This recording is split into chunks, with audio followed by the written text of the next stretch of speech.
విజయనగరం జిల్లా శృంగవరకోట మండలం ధర్మవరం గ్రామానికైతే ముంపు ప్రమాదం తప్పింది. ఎందుకంటే గడిచిన కొద్ది రోజులుగా కురుస్తున్న వర్షాలకు ఈ గ్రామంలో ఉన్న కోమటి చెరువుకు గండి పడింది. ఈ గండిని వెనువెంటనే రైతులు గుర్తించి పూడ్చివేయడంతో పెను ప్రమాదం అయితే తప్పింది. ఈ విషయం తెలుసుకున్న టీడీపీ రాష్ట్ర నాయకురాలు ఇందుకూరు సుధారాజు ఈ ప్రాంతాన్ని పరిశీలించి ముంపు విషయంపై రైతులతో చర్చించారు.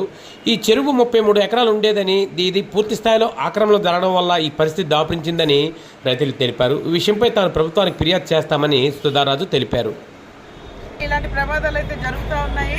మరి ఈ రోజైనా మేమందరం కూడా ప్రభుత్వం దృష్టికి తీసుకెళ్తాం. ఖచ్చితంగా ఆక్రమణలు తొలగిస్తే భవిష్యత్తులో ఇలాంటి ప్రమాదాలు రాకుండా ఉంటాయని అయితే మేము కోరుకుంటా ఉన్నాం.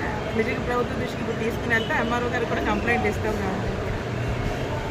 ఈ చెరువుకి ఏర్పడిన గండిని రైతులు మాత్రం సకాలం చూసి ఉండకపోతే మాత్రం గ్రామంపైకి నీరు వచ్చేదని, అయితే 33